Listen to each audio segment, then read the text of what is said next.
नमस्कार मित्र, श्याम के चॅनलमध्ये आपल्या सर्वांचं स्वागत आहे। आज आपण भेट द्यायला आलो गौरीशंकर फार्म हाऊसला। तर त्यांनी सोयाबीनची KDS 753 या वाणाची पेरणी केलेली आहे। पेरणी करून जवळपास 60 ते 65 दिवस झालेले आहेत।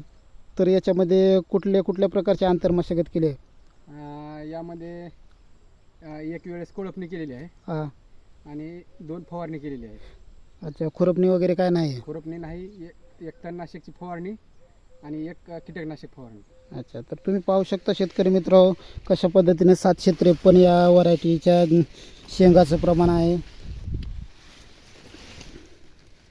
जवळपास सोयाबीनची पेरणी दाट थोडी झालेली आहे, तरी पण शेंगा एका झाडाला जवळपास 50-60 कुठं 65-100 पण आहे। तुम्ही पाहू शकता शेंगाची साईज वगैरे छान आहे, कारण 753 हे वाण चांगल्या पद्धतीने आहे। फक्त एक स्प्रे त्याला एक्स्ट्रा लागतो। तर पाहू शकता मित्र, अशा प्रकारचा प्लॉट आहे। A to Z अख्खा प्लॉट एकदम छान पद्धतीने आलेला आहे। जवळपास हा प्लॉट 4 एकरचा आहे, तरी कुठं म्हणजे लहान मोठा अशा प्रकारची काही विषय नाही आहे। शेंगाची साईज वगैरे छान आहे। आता जवळपास शेंगामध्ये सोले भरत आहेत। तर याची हाईट पण पाहू शकता मित्र, जवळपास कमरेच्या वर आलेले आहे।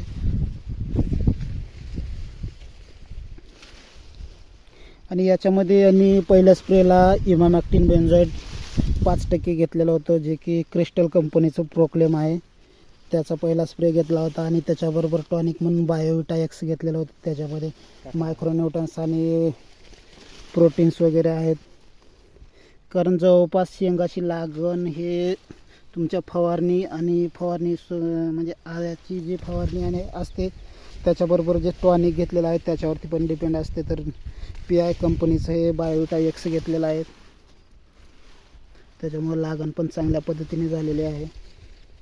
तर भेटूयात पुढच्या व्हिडिओमध्ये आपण।